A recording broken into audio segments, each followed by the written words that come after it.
Praise the lord. దేవునికి స్తోత్రం. సాటి లేని జీవము గల యేసే పరిశుద్ధ నామంలో అందరికీ బ్లెస్సింగ్ బీయింగ్ క్రిస్టియన్ తరపున వందనాలు. మరి మన A to Z క్రిస్టియన్ ట్రేడ్స్లో భాగంగా ఈరోజు alphabet K, kind, be kind, దయ కలిగి ఉండాలని ధ్యానిద్దాము. కీవర్డ్స్గా కీర్తన గ్రంథము 18:25 చరణం ధ్యానిద్దాము. దయగల వారి ఎడల నీవు దయ చూపించుదువు. మరి ఇంగ్లీష్లో కైండ్నెస్ అనే మాట ఎక్కడెక్కడైతే ఉన్నదో మరి తెలుగు బైబిల్లోకి వచ్చేసరికి దయ, కరుణ, జాలి, దయాళుత్వము, కృప, అనుగ్రహము, ఉపకారము, ఉపచారము అనే తదితర పదాలతో ట్రాన్స్లేట్ చేయడం జరిగింది. తెలుగులో దయ అని, ఇంగ్లీష్లో కైండ్నెస్ అనే లేఖనాల్ని ధ్యానించడం జరిగింది. అలాగే దయ కలిగి ఉంటే దొరికే దీవెనలేంటో ధ్యానిద్దాము.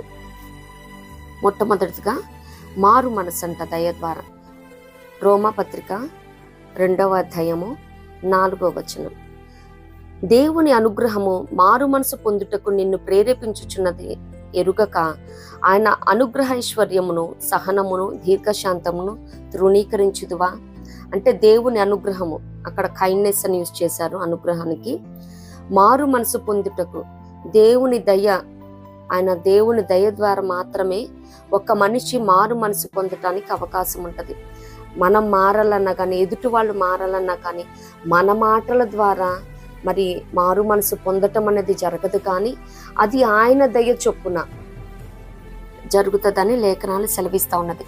మరి ఎవరైతే మారు మనసు పొందాలని కూడా పొందలేకపోతా ఉన్నారు, అలాగే కుటుంబంలో ఎవరి రక్త సంబంధుల విషయంలో కానీ మరి ఎవరి విషయంలో మారు మనసు అనేది ఆ కార్యాన్ని చూడలేకపోతా ఉన్నారు, ఆయన దయ కొరకు మరి సహనంతో కనిపెట్టుకుని ఉన్నప్పుడు ఆయన మారు మనసునిచ్చే దేవుడై ఉన్నారని ఈ లేఖనం ద్వారా తెలియజేయడం జరుగుతూ ఉన్నది.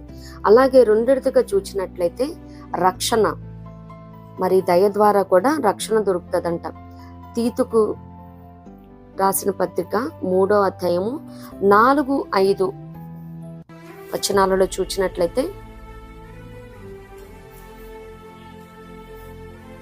మన రక్షకుడైన దేవుని యొక్క దయయు మానవుల ఎడల ఆయనకున్న ప్రేమయు ప్రత్యక్షమైనప్పుడు మనము నీతిని అనుసరించి చేసిన క్రియల మూలముగా కాక తన కనికరము చొప్పునే పునర్జన్మ సంబంధమైన స్నానము ద్వారాను పరిశుద్ధాత్మ మనకు నూతన స్వభావము కలుగచేయుట ద్వారాను మనలను రక్షించెను.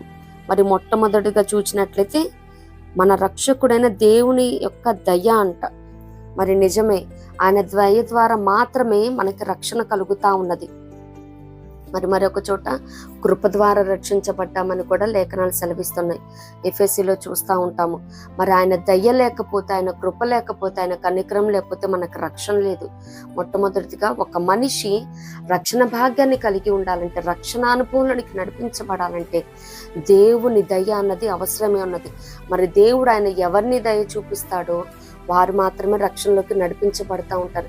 అందుకనే దేవుని దయలేని వారు అనేకులు రక్షణ లేకుండానే మరి దాటిపోతా ఉన్నారు. మరి రక్షణ పొందుకునే అవకాశం కూడా లేక మరి దాటిపోతా ఉన్నారు. మరి యేసయ్య శిలువ మీద ఉన్నప్పుడు 2 దొంగలు అటు ఇటు ఉన్నారు. మరి ఒక అతనైతే దయ పొందుకొని ఉన్నారు. మరి ఆయన చివరి క్షణంలో మారు మనసు పశ్చాత్తాపాన్ని పొందిన దాన్ని బట్టి, దేవుని వేడుకున్న దాన్ని బట్టి మరి ఆయన దయ ద్వారా రక్షణానుభవాన్ని, రక్షణానందాన్ని పొందుకొని ఉన్నాడు. ఆ రీతిగానే ఎవరి రక్షణ కోసం మనం ప్రార్థిస్తూ ఉన్నామో, ఎవరి రక్షణ చూడాలని మనం ప్రాధేయపడతా ఉన్నామో, మరి దేవుని దయ వారిపై కురిపించబడులాగన, వారు రక్షణ మార్గంలోకి నడిపించబడులాగన ప్రార్థించబద్దులేమనో. రక్షణ భాగ్యం అన్నది మరి ఆయన దయ వలన కలిగే భాగ్యం అంట. అంత మాత్రమే కాదు, కానీ 3rd వన్ చూసినట్లయితే శ్రేష్ఠ స్థానం, ద బెస్ట్ పొజిషన్. మరి ఎస్తేరు గ్రంథం 2వ అధ్యాయం 15లో చూస్తాం. ఆ చిన్నది అతని దృష్టికి ఇంపైనది గనుక ఆమె అతని వలన దయ పొందెను. మరి అక్కడ ఇంకా ఆయన స్పీడ్గా అంతఃపురంలో ఆమెకి చెలికత్తలను ఏర్పరచడం, ఇవన్నీ చేస్తూ అంతఃపురంలో అతి శ్రేష్టమైన స్థలమందు ఉంచెను అని లేఖనాలు సెలవిస్తూ ఉన్నాయి. మరి ఆయన వలన ఆ హేగే దైవం పొందుకున్నది కాబట్టి ఆమెకి అతి శ్రేష్టమైన స్థానం ఇవ్వటం జరిగింది. మరి అనేక మంది ఆ దేశంలో ఆ కోటకు తీసుకొని వచ్చారు. అంతఃపురంలో మరి హేగే ఆయన చేతికి అప్పచెప్పడం జరిగింది. వారందరిలో కూడా మరి ఎస్తేరు గారు దయ పొందుకున్నారంట. ఆ దయ పొందుకున్న దాన్ని బట్టి అతి శ్రేష్టమైన స్థానంలో, ద బెస్ట్ పొజిషన్లో, ద బెస్ట్ ప్లేస్లో ఉంచడం జరిగింది. మరి మనం ఎక్కడెక్కడైతే ఉన్నామో, మరి కుటుంబస్తుల మధ్య ఏమి, రక్త సంబంధుల మధ్య ఏమి, సంఘంలో ఏమి, సమాజంలో ఏమి, మనం జాబ్ చేస్తున్న చోటేమి, బిజినెస్ చేస్తున్న చోటేమి, మరి అందరిలో కూడా మనము ద బెస్ట్గా ఉండాలంటే మన పొజిషన్, మన ప్లేసు, మన స్థితి, మన పరిస్థితి, మన గతి మార్చబడాలంటే ఆయన దయ పొందుకోవాల్సి ఉన్నది.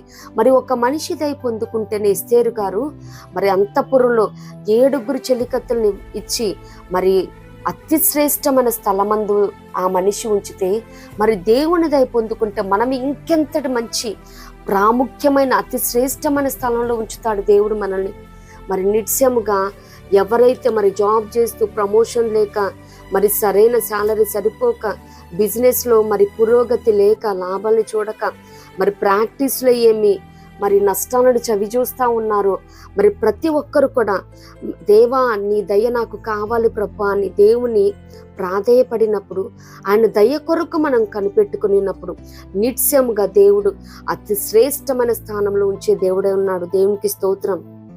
ఇంత మాత్రమే కాదు, కానీ 4th పాయింట్ చూసినట్లయితే గొప్ప ఫలం అంట, గ్రేట్ రివార్డ్. మరి లూకాసు వార్తలో మనం చూడగలుగుతామన్నమాట. లూకాసు వార్త 6వ అధ్యాయము 35. మీరైతే ఎట్టివారిని గూర్చి అనను నిరాశ చేసుకొనక మీ శత్రువులను ప్రేమించుడి, మేలు చేడి, అప్పు ఇయ్యుడి, అప్పుడు మీ ఫలము గొప్పదయుండును, మీరు సర్వోన్నతుని కుమారులయుందురు. ఆయన కృతజ్ఞత లేని వారి ఎడల దుష్టుల ఎడలను ఉపకారి అయి ఉన్నాడు. ఇక్కడ ఉపకారం అన్న దానికి కైండ్నెస్ అని యూజ్ చేయడం జరిగింది. మరి దేవుడు ఏ రీతిగా అందరి ఎడల ఉపకారం చూపుతా ఉన్నాడో, మరి మనం కూడా ఉపకారం, మరి అందరికీ సహాయం చేసినప్పుడు, దయ కలిగి ఉన్నప్పుడు, మరి మేలు చేసినప్పుడు దేవుడు కూడా గొప్ప ఫలాన్ని ఇచ్చే దేవుడే ఉన్నాడు. మరి లేఖనాల్లో ఉంటది కదా, మరి మత్తయి సువార్త 25వ అధ్యాయంలో మనం చూస్తూ ఉంటాము. మరి అక్కడ దేవుడు గొర్రెలను, ఒక గొల్లవాడు మేకలను వేరుపరిచిన మాదిరి, మరి ఎవరైతే ఈ లోక పరంగా, మరి నేను రోగినే ఉన్నాను, నన్ను చూడవచ్చారు, నేను ఆకలి గొంటిని, నాకు భోజనం ఇచ్చారంటే ఎప్పుడు ప్రభు అంటే మిక్కిలి అల్పులైన ఈ నా సహోదరులు ఒకరికి చేస్తే నాకు చేసినట్టే అని దేవుడు పరలోకంలో వాళ్ళని ఆనర్ చేసిన మాదిరి అక్కడ చూస్తూ ఉంటాము. అలాగే ఇహలోక పరంగా మనం దయ కలిగి ఉన్నప్పుడు, ఇతరులకి మేలు చేస్తున్నప్పుడు దేవుడు ఏ రీతిగా మనపై మేలు చూపించాడో మనము మరి దయ చూపించినప్పుడు గొప్ప ఫలాన్ని ఈ లోక పరంగా కూడా పొందుకునే ఆపర్చునిటీ ఉంటదన్నమాట. గొప్ప ఫలాన్ని దేవుడు మనకి ఇచ్చే దేవుడై ఉన్నాడు. అంత మాత్రమే కాదు, కానీ 5th పాయింట్ ఆశీర్వాదం, బ్లెస్సింగ్స్. మరి రూతు గ్రంథము 2వ అధ్యాయము 20వ వచనంలో మనం చూడగలుగుతాం అన్నమాట. నయోమి బ్రతికి ఉన్న వారికి, చచ్చిన వారికి ఉపకారము చేయుట మానని ఇతడు, అంటే బోయాజ్ గారి గురించి, యెహోవా చేత ఆశీర్వదింపబడును గాక అని తన కోడలితో అనెను. మరి ఎవరైతే దయ కలిగి ఉంటారో వారిని దేవుడు మాత్రమే కాదు కానీ ఈ లోక పరంగా ప్రతి ఒక్కరు కూడా దీవిస్తారనమాట.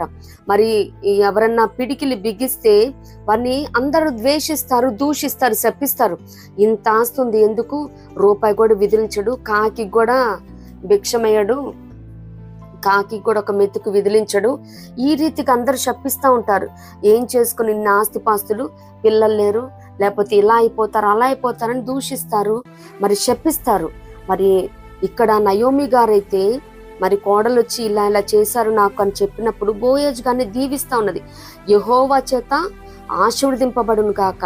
మరి మనం దయ కలిగి ఉన్నప్పుడు దేవుని దయను అలాగే మనుషుల దయను కూడా పొందుకుంటాం అన్నమాట.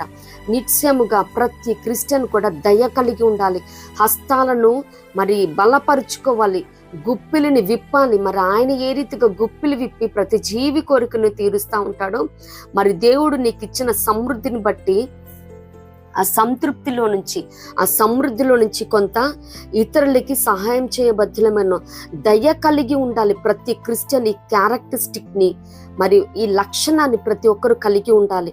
మరి 1 యోహానులో చూస్తాం కదా, మరి తన సహోదరుడు లేమి కలిగి ఉండి మరి చూచి కూడా కనికరించరంట. మరి దేవుని ప్రేమ వాండ్ల ఎలా ఉంటది అంటారు. మరి మంచి సమృద్ధి కలిగి ఉన్నామేమో. మరి నేటి దినాలను చూస్తే మరి మన రక్త సంబంధులు, మన ఇరుగు పొరుగు వారు లేమి కలిగి చూసి కూడా చూడనట్టు ఉన్నామేమో. నిత్యముగా ఇటువంటి పరిస్థితి విడిపించబడాలి.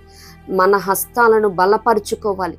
ఇతరులకి సహాయం చేసే రీతిగా మన హస్తాలను స్ట్రెచ్ చేయాలి. మనం మన చేతులను చాపి సహాయం చేసినప్పుడు నిత్యముగా మన అవసరతలో దేవుడు మనకి సహాయం ఇచ్చే దేవుడే ఉన్నాడు. ఆశ్చర్యకరమైన రీతిగా, అద్భుత రీతిగా సహాయం చేసే దేవుడే ఉన్నాడు. మరి ఎవరైతే ఇహలోక పరంగా సమృద్ధిని కలిగి ఉన్నారో ప్రతి ఒక్కరు వారి గుప్పులను విప్పబద్ధులై ఉన్నారు. దేవునికి స్తోత్రం. అప్పుడు అందరి దీవెనలు దేవుని దయను పొందుకునే భాగ్యం ఉంటుంది. అంత మాత్రమే కాదు, 6th పాయింట్ చూసినట్టయితే ఫర్గివ్నెస్, క్షమాపణ కలుగుతుందంట. మరి ఇది నెహెమ్యా 9:17 చూస్తాం. Forgives not forsaken. మరి అక్కడ ఏ మాత్రము దేవుడు విడిచిపెట్టక క్షమించే దేవుడై ఉన్నాడు. వారు విధేయులగుటకు మనస్సు లేని వారై తమ మధ్య నీవు చేసిన అద్భుతములను జ్ఞాపకము చేసుకొనక తమ మనస్సును కఠినపరుచుకొని తాముండి వచ్చిన దాసపు దేశమునకు తిరిగి వెళ్ళుటకు ఒక అధికారిని కోరుకొని నీ మీద తిరుగుబాటు చేసిరి. అయితే నీవు క్షమించుటకు సిద్ధమైన దేవుడవు, దయావాత్సల్యతలు గలవాడవును, దీర్ఘశాంతమును బహుకృపయు గలవాడునయుండి వారిని విస్మరింపలేదు. దేవునికి స్తోత్రం. మరి ఇశ్రాయేలీయులు అనేకులు మరి తిరుగుబాటు చేసినప్పటికీ వారిని ఏమాత్రం ఫర్సేక్ చేయలేదు, కానీ ఫర్గివ్ చేశాడు, దయ చూపించాడు. కాబట్టి వారిని క్షమించి ఉన్నాడు. దేవునికి స్తోత్రం. నిత్యముగా ఇటువంటి క్షమాహృదయాన్ని ప్రతి ఒక్కరూ కలిగి ఉండాలి.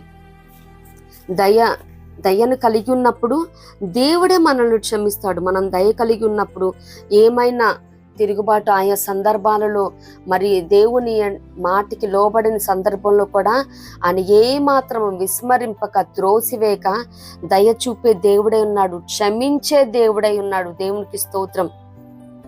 దయా హృదయాన్ని ప్రతి ఒక్కరూ కలిగి ఉండాలి.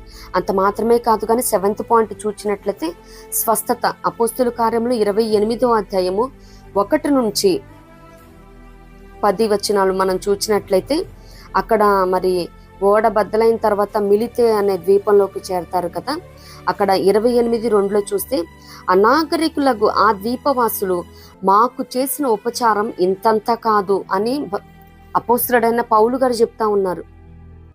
ఇంకా దాని తర్వాత మరి పొప్లి అని ఆ దీవికి ముఖ్యుడైన తండ్రి మరి జ్వరము రక్తభేద అనే వ్యాధిచే బాధించబడతా ఉన్నప్పుడు వెళ్ళి ప్రార్థించినప్పుడు స్వస్థత పొందుకున్నాడు. మరి దయ కలిగి ఉన్నప్పుడు దేవుడు స్వస్థతనిచ్చే దేవుడు అన్నారు. మరి వాళ్ళు అదే అలా చేరదీయకుండా వారిని చూడకుండా ఉన్నట్లయితే అక్కడ వారికి ఈ స్వస్థత అనేది జరిగేది కాదు, స్వస్థత భాగ్యం అనేది దొరికేది కాదు. అక్కడ వారు మరి అపోస్తలుడైన పౌలు గారికి వారితో ఉన్న వారికి చేసిన ఉపచారాన్ని బట్టి దేవుడు మరి ఆ పొప్లి అనే ముఖ్యని తండ్రికి స్వస్థతనిచ్చాడు.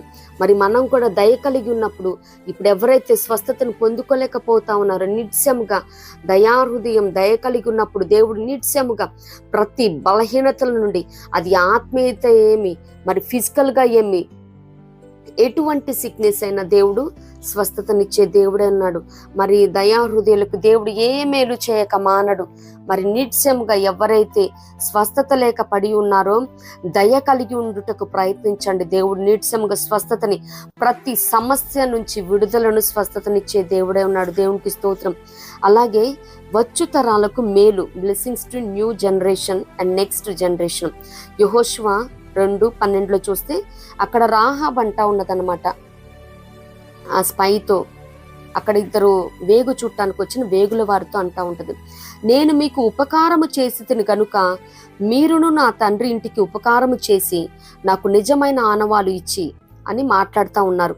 ఇక్కడ ఉపకారానికి కూడా కైండ్నెస్ అనే మాట యూజ్ చేయటం జరిగింది. మరి తను మాత్రమే కాదు కానీ తన తండ్రి ఇంటి వారు, అక్క చెల్లెలు, అన్నదమ్ములు, వారి కుటుంబాలని అందరినీ కూడా రక్షించుకోవటం జరిగింది ఆ యెరికో నుంచి. మరి నేటికి రాహాబు వంశస్థులు ఇజ్రాయేల్ మధ్య నివాసం చేస్తున్నట్టు లేఖనాలు సెలవిస్తున్నది. మరి తనతో మాత్రమే కాదు కానీ తను చేసిన ఉపకారానికి బదులుగా, ఆ త్యాగానికి, సమర్పణకి, తీర్మానానికి, మరి ఇక్కడ కైండ్నెస్ అని మాట్లాడుతూ ఉన్నాం కాబట్టి తను చూపించిన ఉపకారానికి బదులుగా నేటికి కూడా మరి ఆ యెరికో వాసులతో మరి నశింపక తన తరతరాలు కూడా మరి ఇజ్రాయెల్ మధ్య నివాసం చేస్తా ఉన్నారు. దేవునికి స్తోత్రం. మనం దయ కలిగి ఉన్నప్పుడు, మనం దయ చూపించినప్పుడు ఇది మనతోనే మాత్రము కాదు కానీ మన తరతరాలు కూడా నిత్యముగా మేలును పొందుకుంటారు, క్షేమాన్ని చూస్తారు, సమృద్ధిని చూస్తారు, సంతోషం, సమాధానం, what not every finest blessings they will experience. మనం ఈ రోజు ఏదైతే చేస్తా ఉన్నామో అది మరి బిడ్డల వడిలేస్తాడు దేవుడు. అది మంచే కానీ చెడే కానీ మనం మంచి చేస్తే మన తరతరాలు ఆశీర్దింపబడతాయి. దేవునికి స్తోత్రం. అంత మాత్రమే కాదు కానీ 9th పాయింట్ చూసినట్లయితే గర్భఫలం, the fruit of the generation. మరి ఆదికాండం 4:1 చూస్తే మరి అక్కడ అవ్వమ్మ గారు, యెహోవా దయ వలన నేను ఒక మనుష్యుని సంపాదించుకున్నాను నేను. దేవునికి స్తోత్రం. మరి ఎవరైతే గర్భఫలం లేక బాధపడతా ఉన్నారో మరి అది ఆత్మీయ గర్భఫలమైన మరి పరిచర్య చేస్తున్నారు, ఫలం లేకపోయినా కానీ. మరి అంత మాత్రమే కాదు కానీ ఇహలోక పరంగా ఎవరు తల్లి అని పిలిపించుకునే భాగ్యం లేక ఉన్నారు, గొడ్రాళ్ళుగా ఉన్నారు, మరి వారు గర్భఫలము మూయబడినదో వారు నిత్యంగా దేవుని దయ వలన మాత్రమే మరి గర్భఫలాన్ని పొందుకోగలుగుతారు. మనుషులను స్వాస్యమైన బహుమానాయనైనా దేవుని దయ ద్వారా మాత్రమే పొందుకోగలుగుతాం. దేవునికి స్తోత్రం. మరి యెహోవా దయ కొరకు కనిపెట్టుకొని ప్రార్థించినప్పుడు మరి లేయ ద్వేషింపబడుట యెహోవా చూచి ఆమె గర్భాన్ని తెరిచినట్టు లేఖనాలు సెలవిస్తూ ఉన్నాయి. మరి అవ్వమ్మ గారు కూడా అంటా ఉన్నారు, మంచి స్టేట్మెంట్ చేస్తా ఉన్నారు, యెహోవా దయ వలన నేను ఒక మనుషుని సంపాదించుకున్నానని. ఎవరైతే మరి పెళ్ళైన తర్వాత మరి ఇన్ని మాసాలు, సంవత్సరాలు గడుస్తున్నప్పటికీ మరి గర్భం తెరవబడలేదో వారందరూ దేవా నీ దయ నాకు కావాలని ప్రాధేయపడినప్పుడు నిత్యముగా ఆయన మూయబడిన గర్భాన్ని మరి ఏవైతే ప్రాబ్లమ్స్ ఉన్నాయో ఆ గర్భము దాల్చకుండా అడ్డుపడతా ఉన్నాయో వాటన్నిటిని, ఆ పాప శాపాలు, పితరుల అవిధేయతలు, మరి పితరుల దోషాలు, అతిక్రమాలు, పాపాలు మరి గిల్గాలు వాళ్ళు దొర్లించి వేసి మరి గర్భాన్ని తెరిచి మరి తల్లి అని పిలిపించుకునే యోగాన్ని, మరి అంత మాత్రమే కాదు వేవేల మందికి తల్లి అయ్యే భాగ్యాన్ని దేవుడు అనుగ్రహించే దేవుడే ఉన్నాడు. నిత్యముగా ప్రతి తల్లి కూడా మరి అవ్వమ్మ గారు ఏ రీతిగా యెహోవా దయ వలన నేను సంపాదించుకున్నానన్నాను, రేపటి దినాన నిత్యముగా నేటికి మరి సంవత్సర కాలంలో మరి అక్కడ శారమ్మ గారితో కూడా దేవదూతలు అంటున్నట్టు నేటికి మీదిటికి ఈ కాలమున నీ ఒడిలో స్వాస్యం ఉంటుందన్న రీతిగా మరి దేవుని దయ కొరకు వేడినప్పుడు అదే వాగ్దానాన్ని దేవుడు నా పక్షంగా కూడా చేసే దేవుడు అన్నాడు. మరి ఇది ఇహలోక పరంగా మాత్రమే కాదు కానీ పరిచర్య ఎవరైతే చేస్తా ఉన్నారో, నేను ఆత్మలను కనలేకపోతున్నాను, గొడ్రాలునై ఉన్నాను, ఇన్ని సంవత్సరాల నుంచి అనేకమైన ప్రయాణాలు చేస్తా ఉన్నాను, పోరాటాలు చేస్తా ఉన్నాను, ఒంటరి పయనంలో మరి నేను ఏమాత్రం చేయలేకపోతానంటే ఫలాన్ని చూడలేకపోతాను, ఆత్మలను కనలేకపోతాను అని ఎవరైతే బాధపడతా ఉన్నారో దేవా నీ దయ కావాలి, నీ తోడు కావాలయ్యా నాకు అన్నప్పుడు నిత్యంగా దేవుడు మరి ఆత్మల పంటని అనుగ్రహించే దేవుడే ఉన్నాడు. అంత మాత్రమే కాదు కానీ మంచి శ్రేష్టమైన స్వాస్యాలతో, బహుమానాలతో బ్లెస్ చేసే దేవుడే ఉన్నాడు. దేవునికి స్తోత్రం. అంత మాత్రమే కాదు కానీ 10th పాయింట్ చూసినట్లయితే మరి దయ కలిగి ఉన్నప్పుడు స్థిరత్వం, స్టెబిలిటీ. మరి కీర్తన 37వ చరణంలో చూస్తూ ఉంటాము, యెహోవా దయ కలిగి నీవే నా పర్వతము స్థిరపరిచితివి. దేవునికి స్తోత్రం.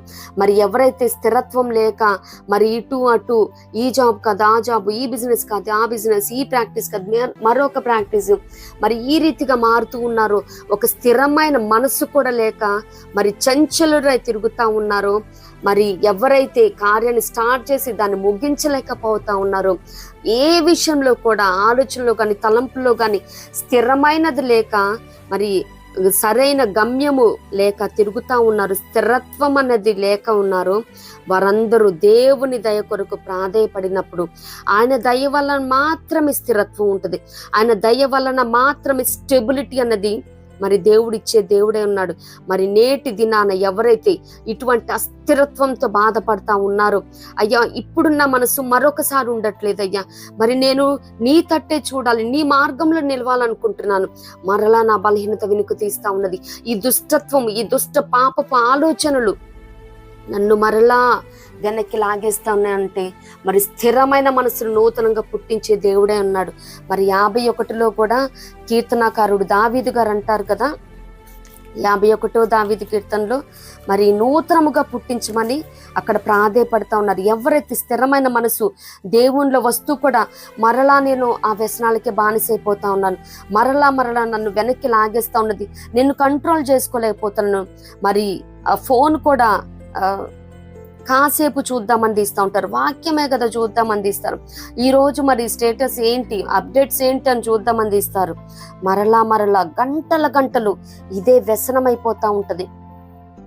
ఈ రీతిగా ఎవరైతే స్థిరత్వం లేక ఉన్నారో, దేవా నువ్వు దయ చూపించినప్పుడు దేవుడు నిత్యముగా మంచి స్థిరమైన మనసును పుట్టించే దేవుడై ఉన్నాడు. దేవునికి స్తోత్రం. మరి నీ రక్షణానందం నాకు మరలా పుట్టించు, సమ్మతి గల మనసు కలుగజేసి నన్ను దృఢపరచు, నా అంతరంగంలో స్థిరమైన మనస్సును నూతనముగా పుట్టించని కీర్తనాకారుడైన దావీదు గారు అంటున్నట్టు, మరి స్థిరత్వం కావాలంటే దేవుని దయ కావాలి. నిత్యముగా దేవా నువ్వు దయ చూపించయ్యా, ప్లీజ్ యేసయ్యా, నేను మరలా ఈ పాపంలో పడిపోతాను, నీ బలహీనతలో పడిపోతా ఉన్నాను, ఈ ఫోన్ అనే వ్యసనం నుంచి, వ్యర్థమైన వాటిని అబద్ధాలను నాకు దూరపరచు ప్రభువా, మరి దయ చూపించు ప్రభు అన్నప్పుడు ఆయన నిత్యముగా ఆయన దయాహస్తాన్ని చాపి మరి ఈ బలహీనతల నుండి విడుదలను గురించి స్థిరత్వాన్ని ఇచ్చే దేవుడు అన్నాడు, మనల్ని స్టెబిలైజ్ చేసే దేవుడు అన్నాడు. దేవునికి స్తోత్రం. మరి ఆయన దయ అన్నది ఒక స్టెబిలైజర్లా పనిచేస్తూ ఉంటుంది.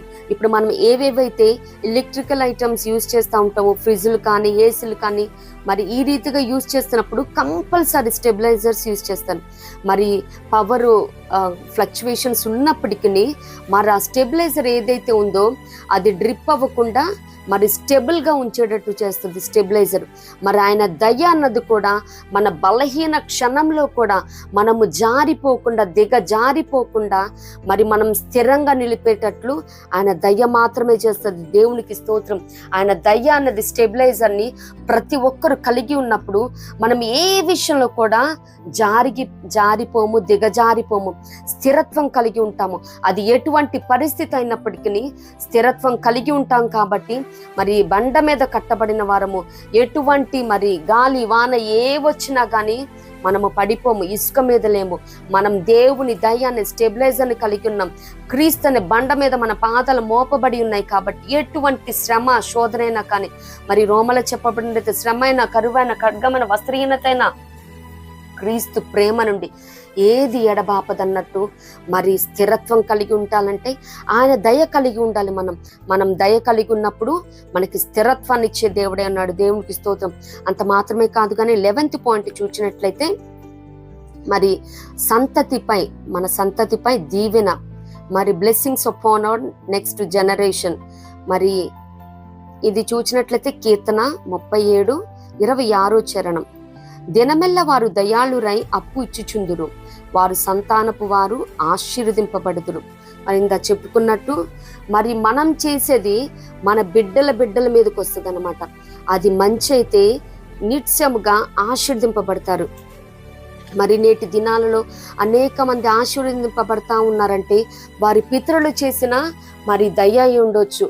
మరి లేఖనాలు అవే సెలవిస్తా ఉన్నాయి కదా, దినమెల్లా వారు దయాళురై అప్పు ఇస్తా ఉన్నారంట. మరి అప్పు ఇవ్వటం అంటే వడ్డీకి ఇవ్వటం అనేది కాదు.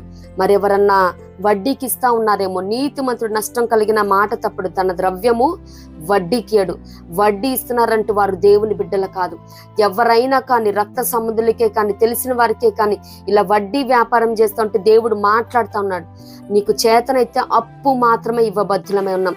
దేవుడు కూడా అన్యాయస్తుడు కాదండి, ఉచితంగా ఇచ్చేమని కూడా చెప్తలేదు. అంటే ఆ లేఖనాలు కూడా ఉన్నాయి. దయాళురై అప్పు ఇస్తారు.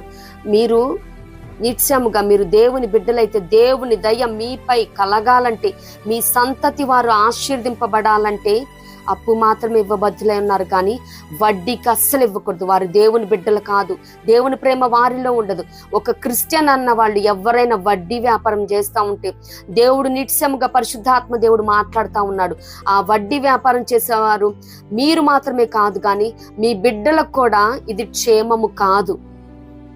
చేతనైతే అప్పు ఇస్తే దేవుని దయను కూడా పొందుకుంటాం, అంత మాత్రమే కాదు, కానీ సంతానపు వారు రానున్న తరాలు కూడా ఆశీర్దింపబడతారు.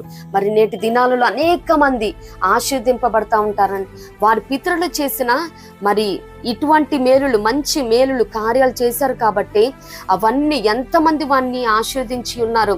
మరి నీ పిల్లలు మంచిగా ఉండాలని మరి అక్కడ నయోమి గారు కూడా బోయజ్ గారిని యెహోవా చేత ఆశీర్దింపబడదు కానీ మరి దీవిస్తా ఉన్నట్టు మరి తన ముందు కూడా ఫేస్ టు ఫేస్ ఏం దీవించట్లేదు. మరి ఎక్కడో ఉన్న బోయజ్ గురించి రూతు గారు వచ్చి చెప్తా ఉంటే తన ఇంట ఉండి దీవిస్తా ఉన్నది. ఆ రీతిగానే మరి ఇళ్లల్లో ఉండి ఎంతమంది శాపనార్థాలు శపిస్తా ఉన్నారు, ఎక్కడో ఉన్న వ్యక్తిని శపించే వాళ్ళు ఉన్నారు. మరి అలా కాక మేలు చేసినప్పుడు మరి నిత్యముగా ఎక్కడున్నా కానీ ఆ దీవెనలు మన మీదికి వచ్చి ప్రాప్తిస్తాయి. ఆ మెయిన్ మన బిడ్డలకి, మన సంతానపు వారు వచ్చు తరాల వారు కూడా దీవించబడతారు నిత్యముగా. మెయిన్ దేవుడు వాగ్దానం చేస్తా ఉన్నాడు.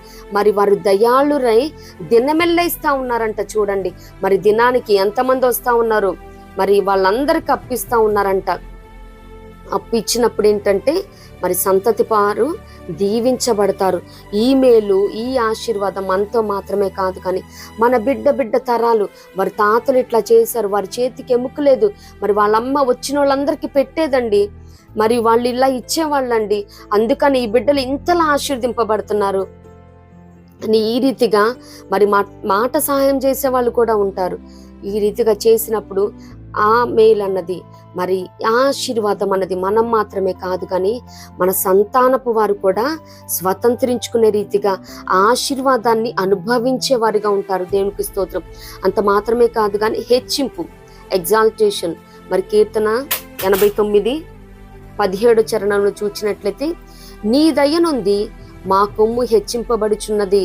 మరి ఒకరిని హెచ్చించాలన్నా, ఒకరిని నిలబెట్టుటైనా పడగొట్టుటైనా, ఒకరిని హెచ్చించాలన్నా అది దేవుని వశమే. నిత్యముగా ఆయన దయ ద్వారా మాత్రమే ఎవరికైనా హెచ్చింపు ఘనత ఉన్నది. దేవా నీ దయ చొప్పున మా కొమ్ము హెచ్చించయ్యా. మరి కొమ్ము అభిషేకానికి కూడా సాదృశ్యంగా ఉన్నది. హెచ్చింపబట్టం, మరి ఆనర్ చేయబట్టం. మరి ఎవరైతే చేస్తున్న పనిలో కానీ, బిజినెస్లో కానీ, మరి సంఘంలో పరిచర్యలేమి, కుటుంబంలో ఏమి క్షేమాభివృద్ధిని చూడలేక ఉన్నారో, మరి హెచ్చింపు ఘనత లేదో, ఆశీర్వాదం లేదో, వారందరూ నిత్యముగా దేవుని దయ కొరకు కనిపెట్టుకున్నప్పుడు మరి దేవుడే సెలవిస్తా ఉన్నాడు. మరి నిత్యముగా ఇక్కడ కీర్తనకారుడు అన్నట్టు ఆయన దయ చొప్పున మాత్రమే హెచ్చింపబడతామంట. మరి అంత మాత్రమే కాదు, కానీ మరి దేవుని దయ పొందుకోవాలంటే అంత మాత్రమే కాదు, ఇతరులు మన ఎడల దయ పుట్టించాలంటే మనం ఏ రీతిగా ఉండాలి అని ఎస్తేరు గ్రంథంలో కొన్ని చూడగలుగుతాము. ఒక 4 పాయింట్స్. మరి ఎస్తేరు 2:9 చూసినట్లయితే మరి అక్కడ హేగే గారికి ఆ చిన్నది ఇంపుగా ఉండబట్టి దయ పొందుకుంది. ఇంపుగా అంటే మన మాట, అసలు ఆ మనిషి చూడండి ఎంత బాగున్నారో అంటే అందమనే బాహ్య సౌందర్యమే కాదు, కానీ ఆత్మీయమైన సౌందర్యం. ఒక మనిషి మాట్లాడితే అబ్బా చెవులకి ఇంపుగా ఉంది, మరి ప్రవర్తన కూడా అంత ఇంపుగా ఉండబట్టి తన దయను పొందుకుంది. ఒక మనిషి దయ పొందుకుంటేనే అతి శ్రేష్టమైన స్థానంలో ఉంచబడినది కదా అక్కడ రాణి అని ఎస్తేరు. మరి నేటి దినంలో కూడా దేవుని దృష్టికి మరి 45వ దావీదు కీర్తనలో ఈ రాజు నీ సౌందర్యమును కోరుచున్నాడని 45వ దావీదు కీర్తనలో మనం చూస్తూ ఉంటాము. ఈ రాజు నీ ప్రభు, అతడు నీ సౌందర్యమును కోరినవాడు. మరి మనం సౌందర్యంగా కనిపించాలంటే, ఇంపుగా ఉండాలంటే మన ప్రవర్తన, మన మాట తీరు ప్రతిదీ కూడా ఇంపుగా ఉండాలి. ఆ రీతిగా ఉన్నప్పుడు దయ పొందుకుంటాము. దేవునికి స్తోత్రం. అంత మాత్రమే కాదు, సెకండ్ పాయింట్ చూసినట్లయితే ఎస్తేరు గ్రంథం 2:15 ఆమె మరి ఏమీ కోరలేదంట. ఎస్తేరు 2:15 చూసినట్లయితే ఏమీ కోరలేదు కాబట్టి అక్కడ మరి ఆయన దయ పొందుకోవటం మనం చూస్తూ ఉంటాం అన్నమాట. దేవుడు మనకి ఏదేది ఇస్తా ఉన్నాడో, మనల్ని ప్రేమించి బిడ్డలనేమి, కుటుంబాన్ని, పరిచర్యలనేమి, ఉద్యోగాలనేమి, బిజినెస్లేమి, ప్రతిదీ కూడా మనం ఏమేమైతే కలిగి ఉన్నామో దానిలో సంతృప్తి చెందటం కావాలి. అలా సంతృప్తి కలిగి ఉన్నప్పుడు దేవుని దయ మరి విశేషంగా మనం పొందుకుంటాము. దేవునికి స్తోత్రం. మరి హేగే ఇచ్చిన అలంకరణ కాక ఆమె మరి ఏమీ కోరుకోలేదు కాబట్టి దయ పొందుకుంది. మరి రాజు చూసిన వెంటనే ఇంప్రెస్ అవ్వటానికి కూడా అక్కడ మరి కారణమై ఉన్నది.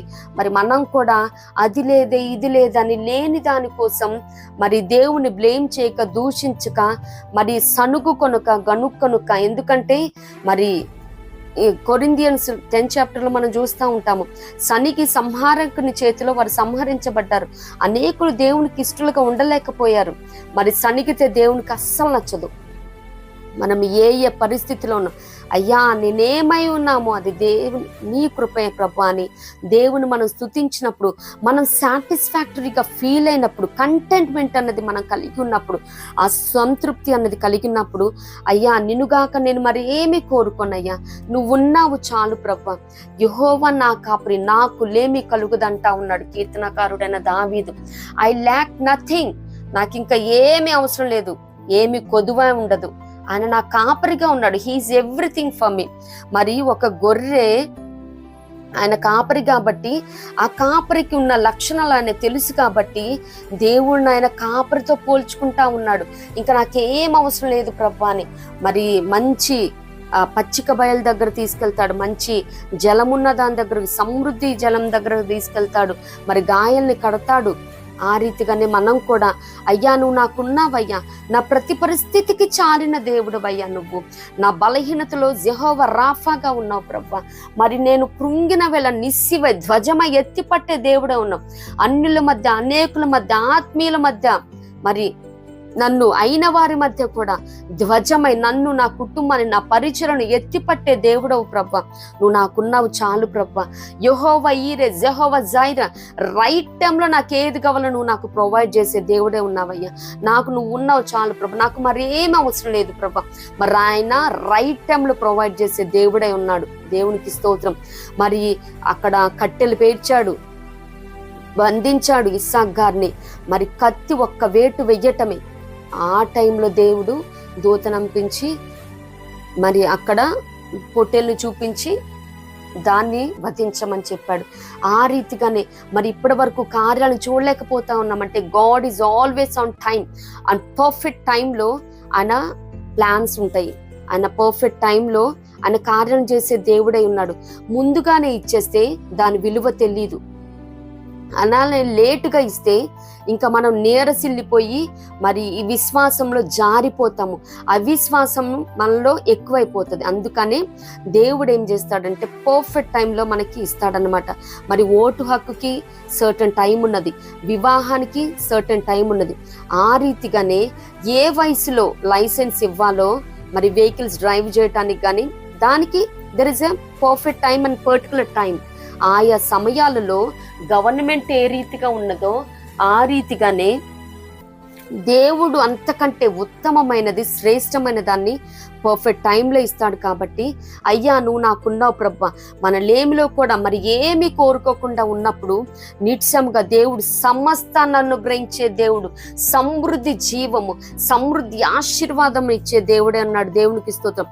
ఆయన దయ ద్వారా ఇంకా మరే అనేకమైన అద్భుతాలను, ఆశ్చర్యకాలను, సూచక్రియలను చేసే దేవుడే ఉన్నాడు. దేవునికి స్తోత్రం. అంత మాత్రమే కాదు కానీ 3rd పాయింట్ ఎస్తేరు 2:17 చూసినప్పుడు మరి ప్రేమించాడంట రాజు. ప్రేమించాడు కాబట్టి దయ చూపించాడు. మరి ప్రేమ దయ చూపుతుందని మరి 1 Corinthians 13:4 కూడా మనం చూస్తూ ఉంటాము. మరి అక్కడ కూడా మరి 2:17 చూసినట్లయితే స్త్రీలందరికంటే రాజు ఎస్తేరును ప్రేమించును, కన్యలందరికంటే ఆమె అతని వలన దయాదాక్ష్యంలో పొందెను. దేవునికి స్తోత్రం. మరి రాజు ప్రేమిస్తేనే రాణికి మరి రాణి అయిన హోదానిచ్చి ఉన్నాడే. మరి దేవుడు కూడా ఆయన ప్రేమను మనం పొందుకొని ఉన్నప్పుడు నిత్యముగా అందరికంటే ద ఫైనెస్ట్ బ్లెస్సింగ్స్ తో అతి శ్రేష్టమైన గోధుమ పంటతో పోషించే దేవుడు అన్నాడు. అది స్పిరిచువల్ గా at the same time physical గా కూడా. మరి ఏమి కూడా కొదువ చేసే దేవుడు కాదు. ఆయన ప్రేమను మనం పొందుకోవటానికి, ఆయన దయను పొందుకోవటానికి మనం నిత్యముగా దేవుని ప్రాధేయపడాల్సిన వారమై ఉన్నాము. అయ్యా నీ ప్రేమ ఉన్నది చాలు ప్రభువా. ఆయన ప్రేమ ఉంటే ఆయన దయ, ఆయన కనికరం చూపే దేవుడు అన్నాడు. ఆయన హెచ్చించే దేవుడు అన్నాడు. ఆయన శ్రేష్టమైన స్థానంలో ఉంచే దేవుడు అన్నాడు. మన సంతతిని ఆశీర్వదించే దేవుడు అన్నాడు. మన సంతతి పైన దీవెనల వర్షం కురిపించే దేవుడు అన్నాడు. హెచ్చించే దేవుడై ఉన్నాడు. గొప్ప ఫలాన్ని, జయాన్ని ఇచ్చే దేవుడు అన్నాడు. క్షమించే దేవుడు అన్నాడు. స్వస్థతనిచ్చే దేవుడు అన్నాడు. అంత మాత్రమే కాదు కానీ మారు మనసు రక్షణ భాగ్యాన్ని కూడా ఇచ్చే దేవుడే ఉన్నాడు. ఆయన ప్రేమ ద్వారా మనం దయను పొందుకుంటాం. అంత మాత్రమే కాదు కానీ థర్డ్ పాయింట్ చూసినట్లయితే ఎస్తేరు 2:17 ఎస్తేరు 5:2, 5:7, 7:3, 8:5, 9:12 మనం చూస్తూ ఉంటాము. దయ కలిగి దయ పొందిన దాననైతే దయ చేయమని ఈ రీతిగా మనం అనేకమైనవి చూస్తూ ఉన్నాము. ఇక్కడ జరిగింది ఏంటంటే తను ఉపవసించి ప్రార్థించింది. ఉపవాసంతో ప్రార్థనతో మరి రాజును ఎదుర్కొని మరి తను మాత్రమే కాదు, తన కుటుంబస్తులు మాత్రమే కాదు కానీ తన జనాంగాన్ని మొత్తాన్ని ఆ దయ ద్వారా సంపాదించుకుంది. దేవునికి స్తోత్రం. ఒక రాజు దయ పొందుకుంటేనే ఇన్ని అద్భుతాలు చేస్తే మరి తన బాబాయ్ అయిన అన్నయ్య అయిన మొర్దెకాయిని ప్రధానమంత్రిని చేసింది. ఒక అనాథ అండి ఎస్తేరు. మరి నిత్యముగా దయ దయ అని పలుమార్లు చూస్తూ ఉంటాము. ఇన్ని మరి ఎస్తేరు గ్రంథంలో మొత్తం 10 అధ్యాయాలు ఉంటే ఆల్మోస్ట్ మనం చాలా ఎక్కువ సార్లు దయను చూస్తూ ఉంటాము. మరి ఎస్తేరు గారు నిజముగా తన ప్రవర్తన బట్టి, తీర్మానాన్ని బట్టి, సమర్పణను బట్టి, ఉపవాసం బట్టి, సిద్ధపాటును బట్టి, ప్రార్థనను బట్టి మరి రాజు దయను పొందుకొని మరి తన కుటుంబాన్ని, తండ్రి ఇంటి వారిని, తన జనాంగాన్ని మొత్తం రక్షించుకుంది. నేడు అదే దయ కొరకు మనం దేవుని ప్రాధేయపడినప్పుడు మన బిడ్డలను, మన కుటుంబాన్ని, మన యజమానురాల్ని, సంఘాలను, రక్త సంబంధులను ప్రతి ఒక్కరిని నిత్యముగా దేవుని పరలోక రాజ్యంలో వారసులుగా చేయుదుము గాక. మరి ఆనాడు జెర్మయా 9th చాప్టర్ ఇర్మియా 9:1 కన్నీటి ప్రవక్త నా జనులలో హతమైన వారి నిమిత్తము దివారాత్రము కన్నీరు కార్చినట్లు నా తల జలమయముగాను నా కన్ను కన్నీటి ఊటగాను అగునుగాక అంటా ఉన్నాడు. నిజముగా మరి జనాంగంలో వారు దాటిపోయిన దాకా కాదు, మరి ఎస్తేరు ఏ రీతిగా ప్రీ ప్లాన్డ్ గా ప్రభు పాదాల చింత ఉపవాసం చేసి మరి ప్రార్థన చేసి సిద్ధపాటు కలిగి ఆ త్యాగం, సమర్పణ, తీర్మానంతో రాజును ఎదుర్కొని ఉన్నదో నిత్యముగా మన ప్రియులైన వారిని, బిడ్డల రక్షణ కొరకు, కుటుంబంలో మరి రక్త సంబంధాల రక్షణ కొరకు, కుటుంబస్తుల రక్షణ కొరకు, ఇరుగు పరుగు వారి రక్షణ కొరకు. ఎందుకంటే సమయం లేదండి. రానున్న వాడు ఆలస్యం చేయక వస్తా ఉన్నాడు. మరి అపవాది కూడా దానికి కూడా సమయం లేదని మరి మరింత విజృంభిస్తా ఉన్నది. మరి వాడి కార్యాలను విస్తరింపజేస్తా ఉన్నాడు. మరి అపవాది వాడు అగ్ని ఉరిలో నుంచి కొందరినైనా రక్షించే రీతిగా నా సిద్ధపాటు ఉండాలి. ఉపవాసాలు, మరి జాగరణలు, మరి ప్రార్థనలు, యాచనలు, విజ్ఞాపనలు చేసినప్పుడు ఆయన దయ పొందుకొని మరి మన జనాంగాన్ని అందరినీ అగ్నిలో నుండి కొందరినైనా లాగినట్టు నా ఉపవాస ప్రార్థన విజ్ఞాపనలు ఉండును గాక. మరి ఆనాడు అబ్రహాం గారు ఆ దేశం మొత్తం మీద మరి లోతు కుటుంబాన్ని రక్షించుకొని ఉన్నాడు. ఎంత విజ్ఞాపన చేశాడు కదా, ఎంత బతిమాలాడో కదా. మరి నేటి దినాలలో ఎవరెవరైతే బలహీనతలో, పాప శాపాలలో ఉన్నారో వారందరినీ విడిపించుకోవాలంటే మన బిడ్డలే ఉండవచ్చండి. మరి అనేకమైన రాంగ్ రిలేషన్స్ లో ఎవరైతే ఉన్నారో, యజమానులే కానీ, బిడ్డలే కానీ, రక్త సంబంధులే కానీ, బూజింగ్ ఏమి, స్మోకింగ్ ఏమి, దుర్వ్యసనాలనే బంధకాలచి, బలహీనతలనే బంధకాలచి దుష్టుడు ఎక్కడెక్కడైతే చిక్కించుకుంటా ఉంటాడో మరి బిడ్డల్ని ఈ గ్యాడ్జెట్స్ ఇది కూడా ఒక పాపం చేపిస్తా ఉన్నది. కన్నులతో మరి యోబు గారు ఏ రీతిగా అన్నాడో, నా కన్నులతో నేను నిబంధన చేసుకున్నాను, చందమామను చూసి కూడా మంచిగా ఉంది, అందంగా ఉందని అనుకోలేదంట. ఆ రీతిగా వ్యర్థమైన వాటిని, అబద్ధాలను దూరపరచాలని బిడ్డలకు కూడా గ్యాడ్జెట్స్ నుంచి దూరపరచబడాలని. బిడ్డలేముంది, మనం కూడా వాక్యం చూద్దాము, ఈరోజు వాగ్దానం చూద్దామని తీస్తాము, ఇంకంతే. ఆ ఇన్స్టాగ్రామ్లో, ఫేస్బుక్లో, అలాగే యూట్యూబ్లో ఒకదాని తర్వాత ఒకటి కుటుంబాన్ని డినై చేస్తూ బిడ్డలను పట్టించుకోకుండా అనేక మంది, ఇది ఒక వ్యసనం, దుర్వ్యసనం అయిపోయింది. దుష్టుడు పాపాన్ని ఇంతకు ముందు కిటికీల్లో నుంచి వచ్చిందని, మా చిన్నప్పుడు కేబుల్ వైర్ అని ఉండేది, మరి దాని ద్వారా పాపాన్ని క్రియేట్ చేశాడు. ఇప్పుడు కిటికీలో నుంచి కాదు, ఏకంగా అరచేతిలో పట్టే పాపాన్ని ఇచ్చేశాడు. నిత్యముగా వీటన్నిటి నుండి ప్రతి బిడ్డకి, ప్రతి కుటుంబానికి, మన దేశానికి, ప్రపంచంలో ప్రతి ఒక్కరికి ఈ వ్యసనం నుంచి దేవుడు, ఈ పాపం నుండి విడుదలను అనుగ్రహించును గాక. దేవునికి స్తోత్రం.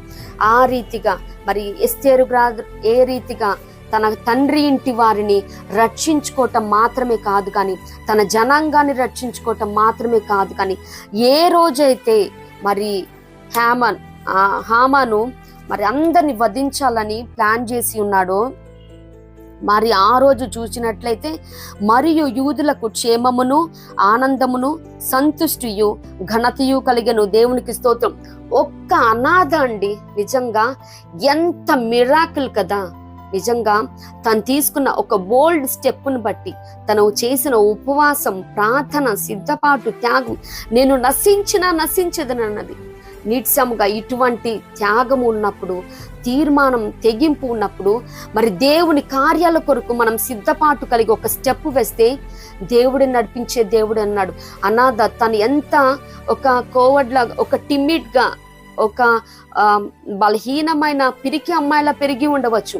ఎందుకంటే తన తోటి వారు, మరి అక్క చెల్లెలు కానీ, అన్నదమ్ములు కానీ ఈ రీతిగా ఎవరు లేరు. తను మరి చాలా పెద్దరికంగా ఆ యూదుల మధ్య ఉంటా ఉన్నాడు.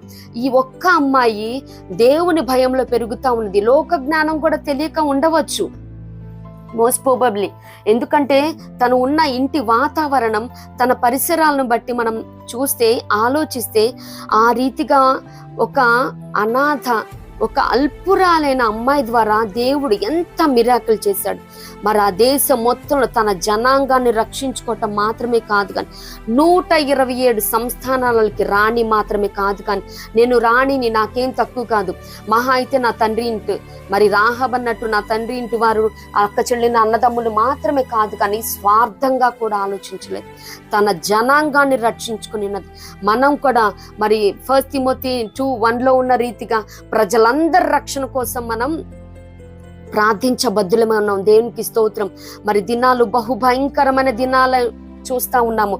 మరి ఆయన దయ కావాలంటే నిత్యముగా ఇటువంటి త్యాగం, సమర్పణ, తీర్మానం, ఉపవాసం, ప్రార్థన, ఈ తెగింపు ఉండి సువార్త ప్రకటన చేస్తా ఉన్నప్పుడు ఆయనే దయ చూపి మనము అడిగిదానికంటే ఊహించి వాటండి అత్యధికమైన కార్యాలను, మేలులు, కుటుంబాలలో, పరిచర్యలు, దేశంలో అనేకమైన రక్షణ కార్యాలు చేసే దేవుడే ఉన్నాడు. దేవునికి స్తోత్రం. హల్లెలూయా.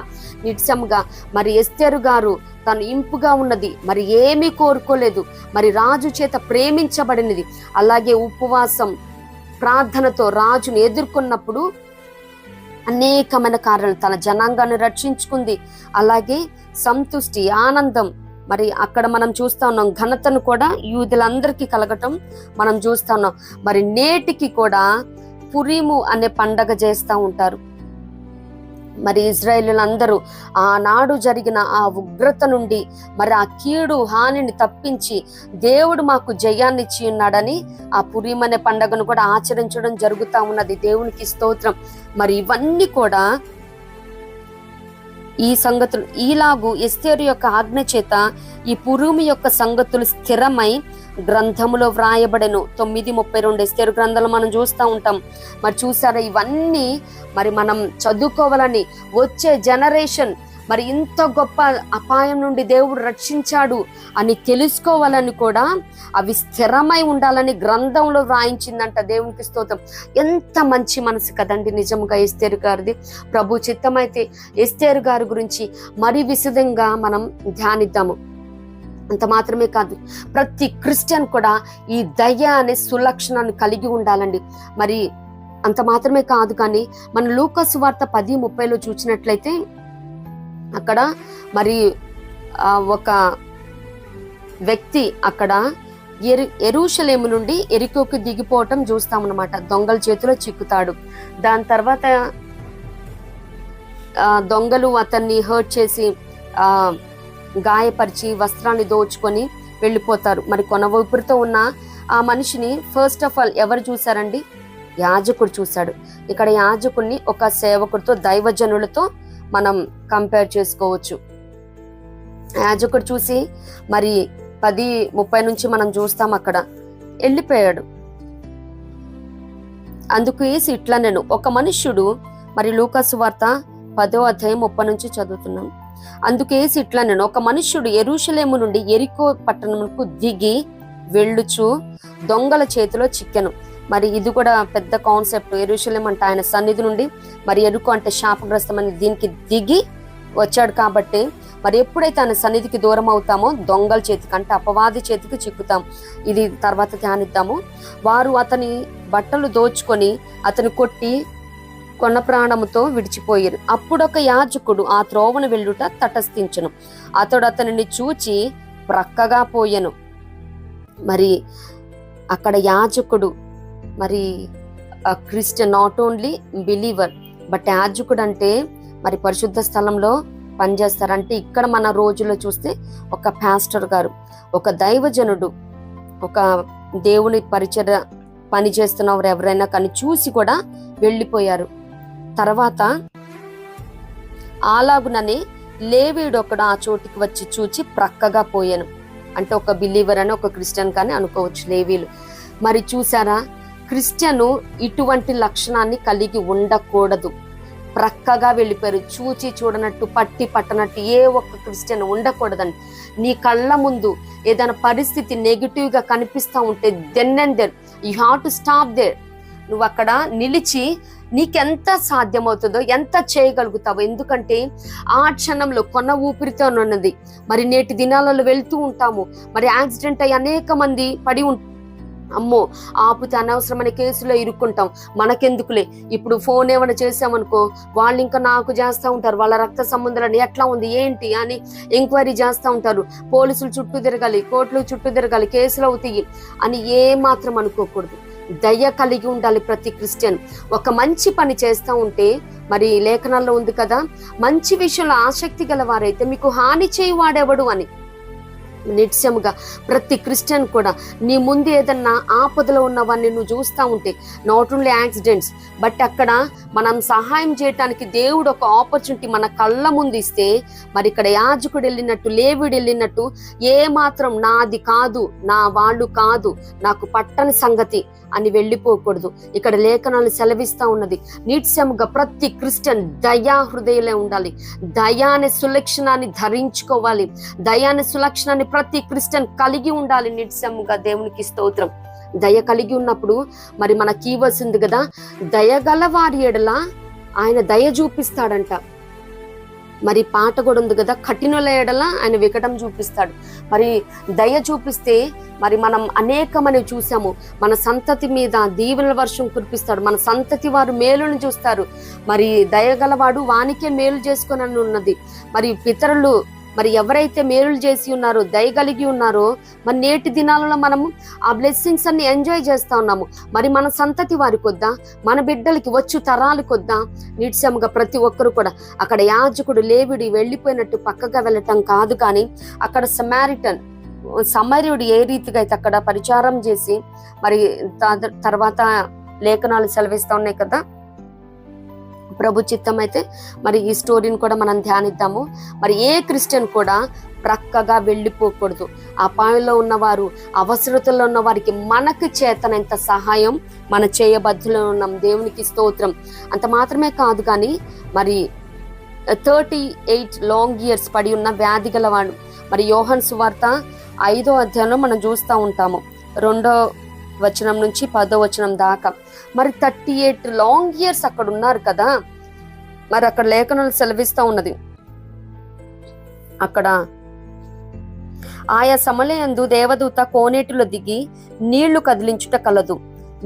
నీరు కదిలించిన పిమ్మట మొదట ఎవడు దిగునో వాడు ఎట్టి వ్యాధి గలవాడైనను బాగుపడును. కనుక ఆ మంటపములలో రోగులు, గుడ్డివారు, కుంటివారు, ఊచకాలు చేతులు గలవారు గుంపులుగా పడి ఉండిరి. దేవుని స్తోత్రం. మరి అక్కడ బ్లెస్సింగ్స్ ఉన్నాయని ఆ బెతెస్దా కోనేటి వద్ద మరి అనేకులు తీసుకొస్తా ఉన్నారు, గుంపులు గుంపులుగా ఉన్నారు. మరి అందరూ అక్కడ పేషెంట్సే ఉండరు కదా అండి. ఇప్పుడు హాస్పిటల్స్కి వెళ్తాము, పేషెంట్స్ అందరిని పడేసి వెళ్ళిపోరు కదా. అట్లీస్ట్ ఒక అటెండెంట్ అన్నా ఉంచుతారు అక్కడ. పేషెంట్కి ఏమన్నా ఫీడ్ చేయటానికి, ఏమన్నా ఆహారం ఇవ్వటానికి కానీ, లేదు సెలైన్ అయిపోయిందని చెప్పటానికి కానీ, వారికి ఏమన్నా శుభ్రతలు చేయటానికి కానీ ఉంటారు. మరి ఇక్కడ కుంటి వాళ్ళంటే వాళ్ళని నడిపించి తీసుకొని రావాలి కదా. మరి ఇంతమంది ఉన్నారు కదా, అంటే మంచి హెల్దీ పీపుల్ కూడా they were there at that moment. ఆ రోజుల్లో ఆ మూమెంట్ లో ఉన్నారు కంపల్సరీ. మరి 38 లాంగ్ ఇయర్స్ పడి ఉన్నారు కదా, 38 సంవత్సరాల నుంచి వ్యాధి గల మనుషుడు అక్కడ ఉన్నారే, ఒక్కరికి కూడా అనిపించలేదండి సహాయం చేద్దామని. మరి ఆయనే పాపం మంచం మీద పడుకొని ఉన్నారు అన్ని లాంగ్ ఇయర్స్. మరి ఆ బెడ్ మార్చారో లేదో, మరి అన్ని దాంట్లోనే చేస్తారు. ఎంత దుర్గంధం ఉంటుందో.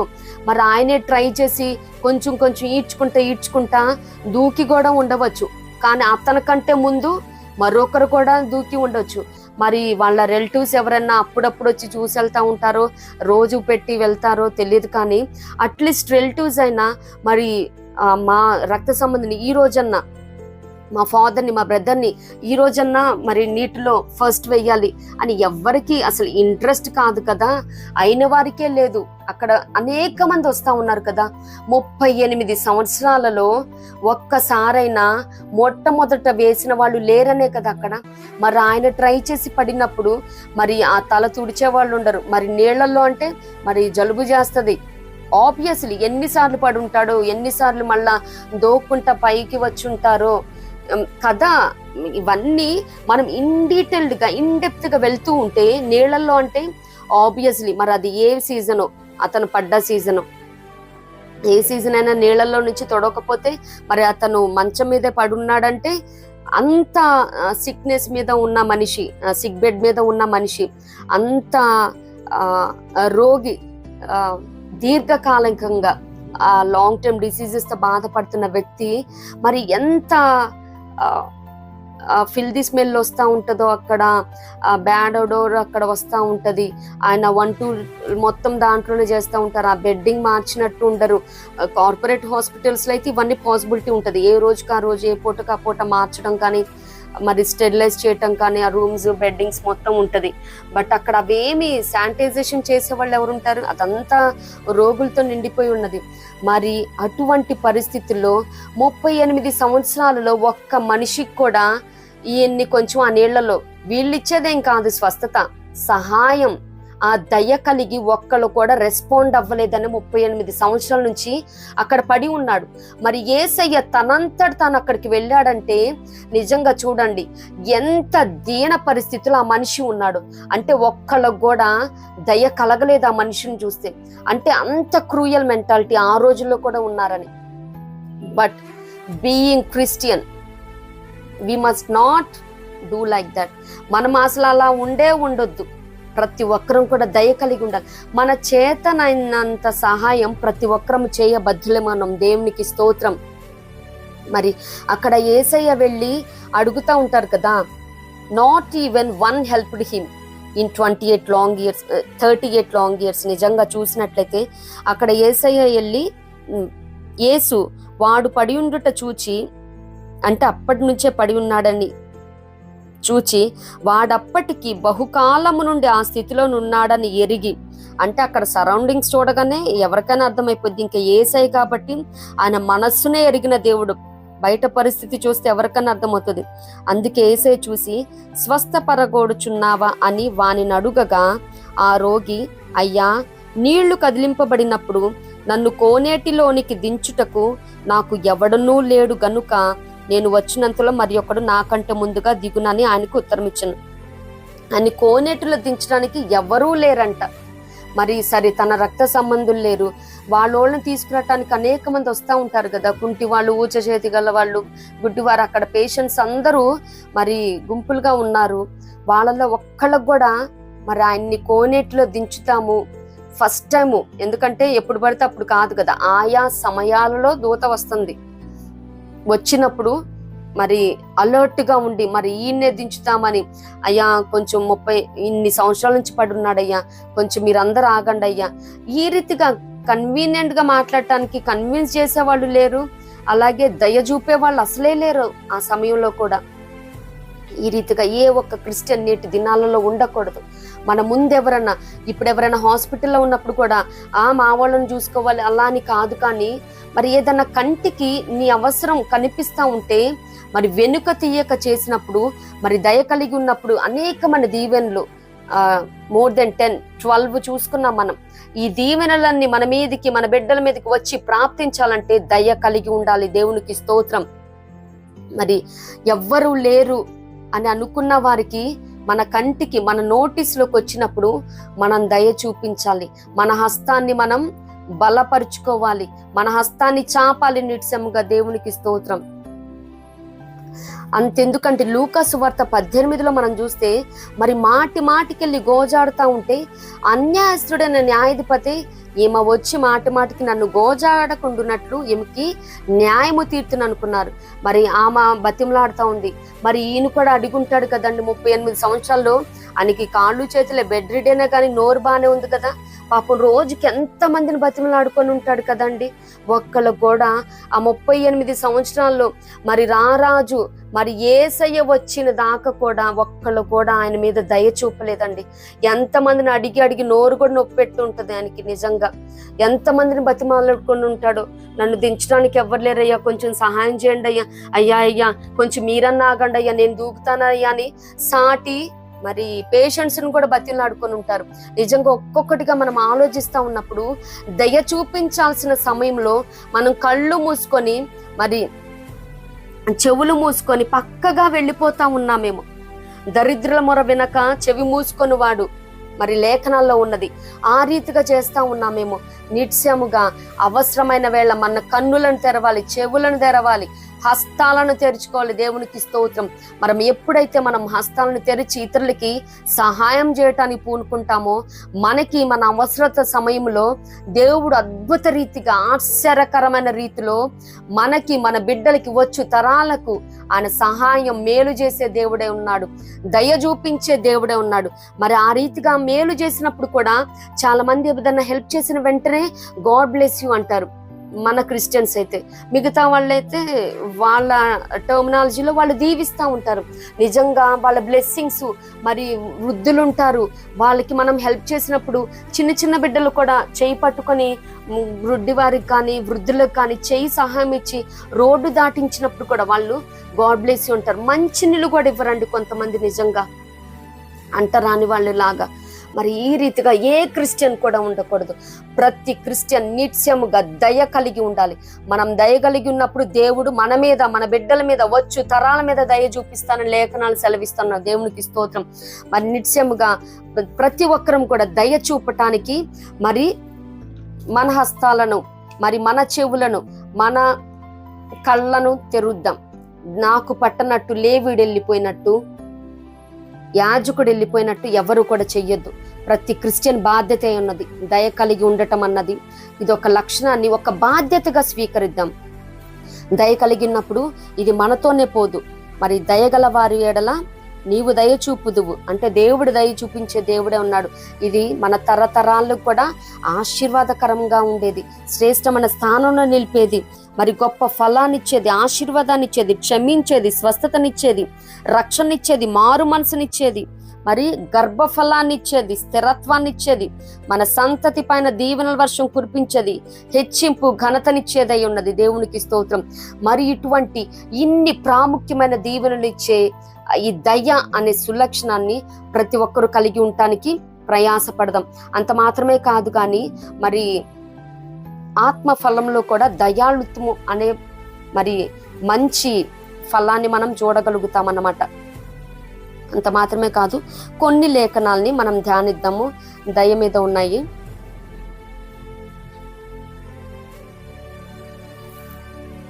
మన కీవర్డ్స్ 18వ దావీదు కీర్తన 25. దయగల వారి ఎడల నీవు దయ చూపుదువు, ఆయన కోపము నిమిషమాత్రముండును, ఆయన దయ ఆయుష్కాలమంతయు నిలుచును. దేవునికి స్తోత్రం. దావీదు కీర్తన 5వ చరణం. యెహోవా దయాళుడు, ఆయన కృప నిత్యముండును. నీవు లేచు సియోనును కరుణించెదవు, దాని మీద దయ చూపుటకు కాలము వచ్చెను, నిర్ణయ కాలమే వచ్చెను. 103 దావీదు కీర్తన 8. యెహోవా దయాదాక్షిణ్య పూర్ణుడు, దీర్ఘశాంతుడు, కృపా సమృద్ధి గలవాడు.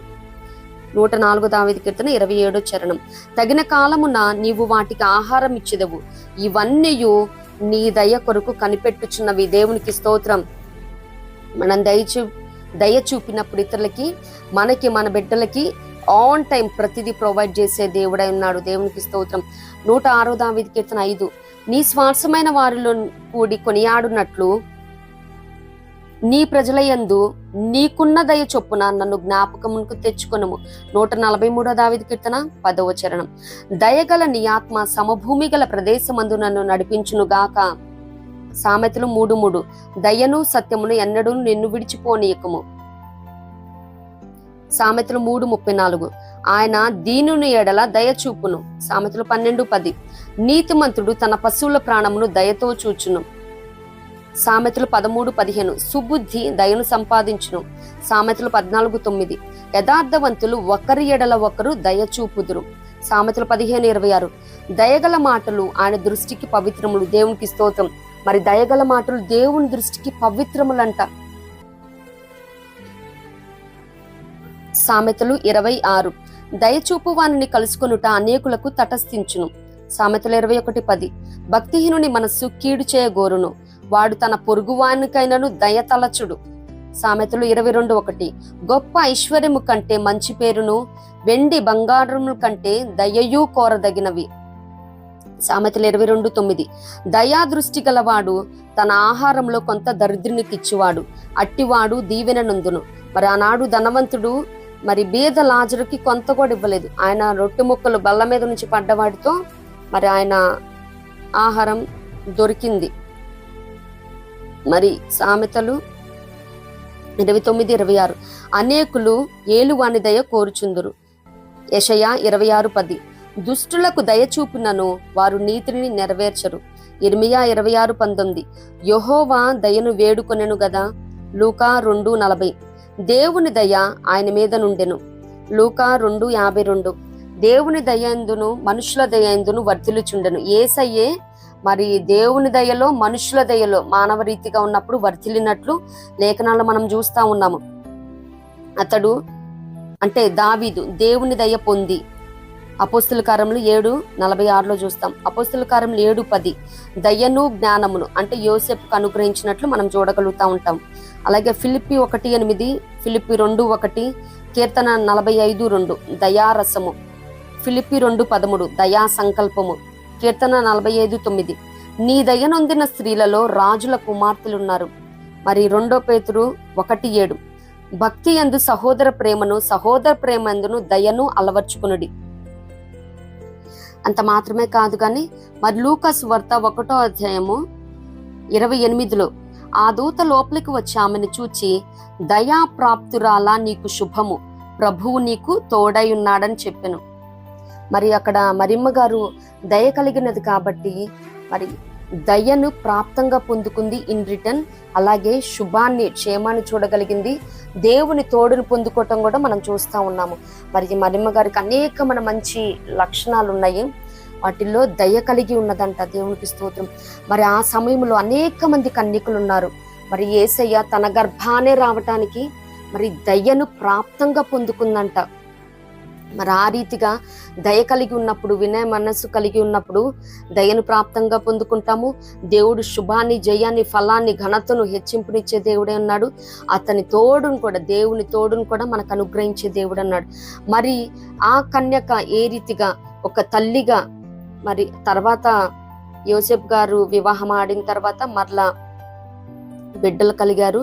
మరి ఏ రీతిగా తల్లిగా తను ఒక కన్యాత్వం నుంచి మదర్హుడ్ లోకి వెళ్ళిందో, మరి నేటి దినాలలో మనం కూడా మరి ఎవరైతే గర్భఫలం లేదో, యెహోవా దయ వలన నేను ఒక మనిషిని సంపాదించుకున్నానని అబ్బమ్మ గారు అన్నట్టు, అలాగే పరిచర్య చేస్తున్న వారు కూడా ఎవరైతే మరి గొడ్రాలుగా ఉన్నాను, పరిచర్యలో నేను ఆత్మలని కనలేకపోతా ఉన్నాను అని ఎవరైతే బాధపడతా ఉన్నారో, దయ కలిగి ఉన్నప్పుడు మనం ఆయన దయను ప్రాప్తంగా పొందుకుంటాము. మరి ఈ మరియమ్మ తల్లి కూడా తల్లిగా ఏ రీతిగా అయితే దేవుడు చేసి ఉన్నాడో, శుభాన్ని ఇచ్చి ఉన్నాడు, దేవుని తోడుని ఇచ్చి ఉన్నాడు, నిత్యముగా దయను మనకి కూడా ప్రాప్తంగా ఇచ్చే దేవుడు అన్నాడు. దయ కలిగి ఉన్నప్పుడు అలాగే ఆయన తోడును కాపుదలను కూడా ఇచ్చే దేవుడు అన్నాడు. నిత్యముగా ఫైనల్ గా ఒకటేనండి, ప్రతి క్రిస్టియన్ కూడా దయ చూపించడానికి మనం ప్రయాసపడాలి. దయ అనే లక్షణాన్ని, సులక్షణాన్ని కలిగి ఉండాలి. నాకు పట్టదు, నాది కాదు, ఇది నా వారిది కాదు, నా రక్త సంబంధులు కాదు ఆ పొజిషన్లో ఉంది, నాకెందుకులేని వెళ్ళకూడదు, అనవసరమైన ఇష్యూస్లో ఇరుక్కుంటామన్నది కూడా కాదు. మరి మంచి చేస్తూ ఉంటే మంచి ఇన్ రిటర్న్గా వస్తుంది. దయగల వారి ఎడల దేవుడు దయ చూపిస్తానంటా ఉన్నాడు. ఎవ్వరు కూడా మనసును కఠినపరుచుకోవద్దు ఏ విషయంలో కూడా. మరి కఠినంగా ఉంటే అది మనకి కాదు, మన బిడ్డలకి కాదు, వచ్చు తరాలకు కూడా అది క్షేమం కాదు. మరి కఠినంగా ఉంటే అనవసరమైన బీపీలు, టెన్షన్లు పెరిగిపోయి ఆరోగ్యానికి కూడా మంచిది కాదు. అనేకమంది దేవుని దయతో పాటు మనుషుల దయ కూడా కావాలంటే, మనుషుల బ్లెస్సింగ్స్ కూడా కావాలంటే దయ కలిగి ఉండటానికి, దయగల మాటలు కూడా పలకటానికి, అది దేవుని దృష్టికి మరి పవిత్రములు. అలాగే దయగల మాట అది ఔషధంలా పనిచేస్తూ ఉంటుంది అన్నమాట. మరి అనేకమైన లేఖనాలు ఇంకా మనకి మన వినికిడిలో ఉన్నాయి పరిశుద్ధ గ్రంథంలో. సమయం ఇప్పటికే చాలా మించిపోయినదని చాలా వరకు మరి ధ్యానించినప్పటికీ స్కిప్ చేయటం జరుగుతూ ఉన్నది. మరి ప్రేమ దీర్ఘకాలం సహిస్తుందని, దయ చూపిస్తుందని 1 కొరింథీ 13:4 చూస్తూ ఉంటాము.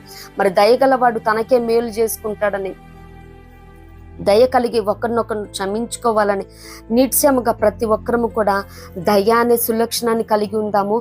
అలాగే దేవుని దయను మనము కాదు, మన బిడ్డలు మాత్రమే కాదు, మనకి మాత్రమే కాదు, మన బిడ్డలకి మాత్రమే కాదు, వచ్చు తరాలు కూడా ఆయన దయనొంది మన తరతరాలు దీవించి ఆశీర్వదింపబడును గాక. ఇట్టి కృప ప్రభు ప్రతి ఒక్కరికి అనుగ్రహించును గాక. ప్రభు కృప మనందరికీ తోడైండును గాక. ఆమేన్.